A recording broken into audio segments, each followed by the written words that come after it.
Hi, welcome back to Plan 9 Crunch. I'm Joe Gibson, and every week we read from something.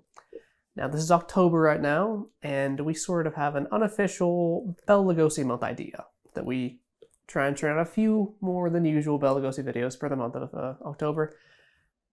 There's some reviews, some scene bites, even some podcasts that will cover Bela Lugosi this month.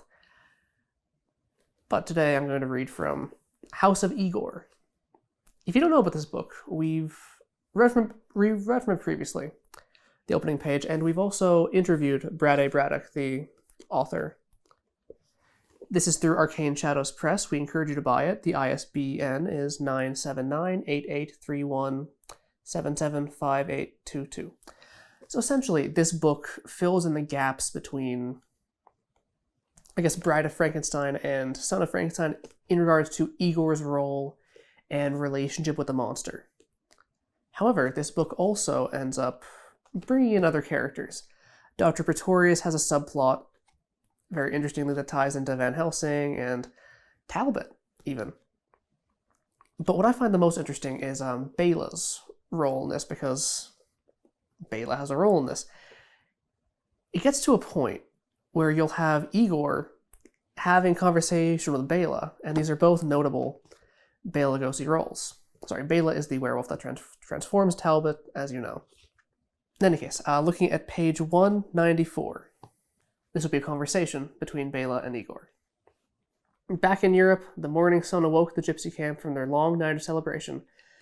The newlywed couple had been married by Bela the gypsy. There was a happy ending after an almost tragic start to the young couple's union.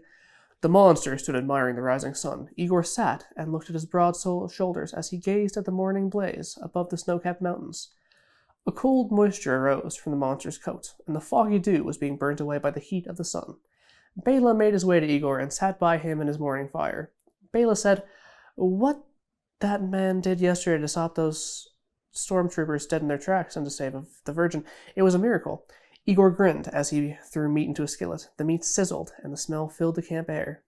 Bela said, "Your friend has been sent to this camp for a reason. He is a guardian. We people of the mountains believe that he is the last of a race of giants, and is a god." Ygor grinned as he rolled the meat around in a skillet. "He is a god. He has strength of 100 men." Ygor proud to call him friend. Bela replied, "We want him to stay, and we would like you to stay as well." Ygor looked at the monster and thought about the elders that they had yet to visit. The monster was a very big part of the visiting process that Ygor had in mind. Ygor answered, "We have work that has not been done." Bela replied, "Let your work go and travel with us. You will have safety, and we will treat you like family." Ygor thought hard of the offer.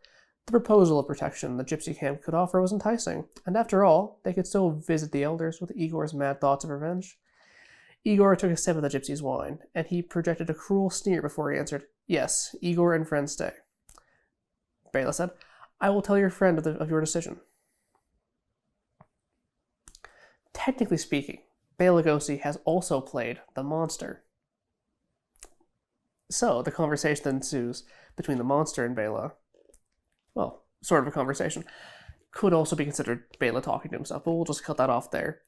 Bela's very interesting in this novel. I don't want to give it away, but he's sort of a conflicted character. We could see a lot more of Bela's character in this book than we do in The Wolfman 1941, and for that it's very interesting. I wanted to highlight it again on this channel for Bela Lugosi month. Thank you all for watching. That's a wrap.